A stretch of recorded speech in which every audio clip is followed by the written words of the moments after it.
Radhe Radhe everyone, कैसे हो आप लोग सब। आई होप सब अच्छे होंगे। दोस्तों, वरुथनी एकादशी की आप सभी को ढेर सारी शुभकामनाएं।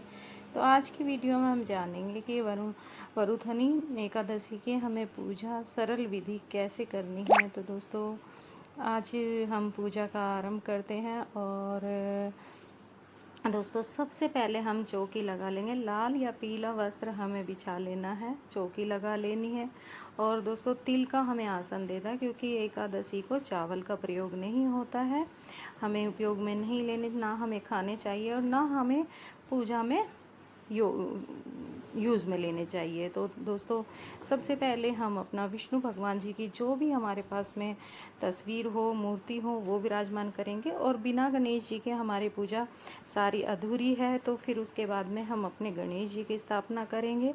और दोस्तों देखो, गणेश जी वैसे ही मैं पूजा मंदिर में ही कर रही हूँ, लेकिन फिर भी आप लोगों को बिल्कुल सारी चीज़ें दिखा के तभी मैं शेयर कर रही हूँ और अलग से विराजमान कर रही हूँ। तो उसके बाद में दोस्तों देखो, हमने सबसे पहले दिया प्रज्वलित करना, क्योंकि अग्नि का जो होता है ना दोस्तों, वो हमारी पूजा में सबसे पहले विशेष उनकी पूजा होती है। तो सबसे पहले हमें अग्नि दिया प्रज्वलित कर लेना है। तो दिया प्रज्वलित करने के बाद में ना, इस भाव स्वरूप हम सबको स्नान करा देंगे।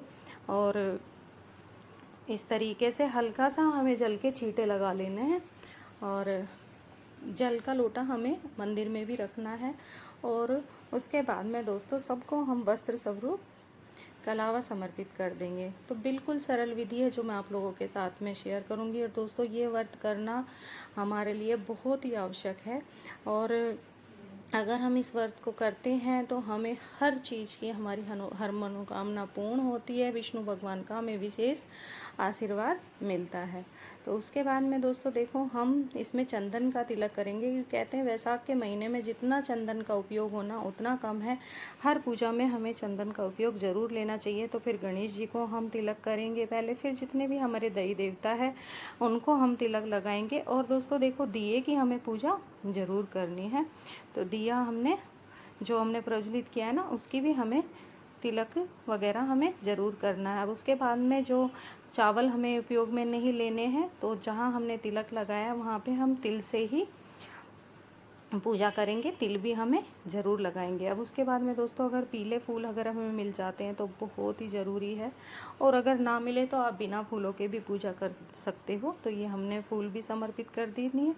उसके बाद में हमें भोग समर्पित करना है। तो भोग हमारे गणेश जी को, तुलसा जी का भोग हमें नहीं लगाना है, तो खाली हमने गणेश जी को ड्राई फ्रूट्स का भोग लगाया। और दोस्तों, ये जो वरुथनी एकादशी होती है ना, इस दिन अगर खरबूजे का भोग लगाओ तो बहुत ही विशेष होता है। वैसे तो देखो, ऋतुफल आप कोई भी ला सकते हो, लेकिन अगर आपको खरबूजा मिल जाता है तो खरबूजे का ही आप भोग लगाइए। तो ये हमने भोग ऋतुफल लगा दिया। उसके बाद में हमने पूजा में रही कमियों के लिए पूर्ति के लिए दक्षिणा अवश्य रखनी है। और बाद में दोस्तों देखो, हमने अब सुननी है कथा। तो कथा सुनने के लिए हमने खाली हाथ नहीं लेना होता है, उसमें हम या तो हम फूल रखेंगे या चावल रखेंगे। तो एकादशी है, चावल नहीं रखेंगे, तो इसीलिए हम तिल रखेंगे। और कथा सुनने के बाद में हम ये जो भी हमने हाथ में लिया है, इनको हम विष्णु भगवान के चरणों में रख देंगे।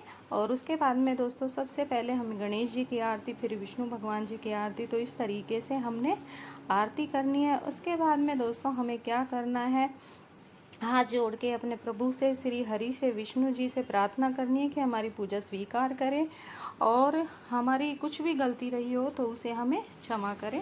तो दोस्तों, उसके बाद में हमें जो भी हमारा फल हमने चढ़ाया है, भोग प्रसाद, वो हम घर में सब सदस्यों को बांट देंगे। और दक्षिणा है, अब हम मंदिर में पंडित जी को या किसी कन्या को, किसी को भी दान में दे देंगे।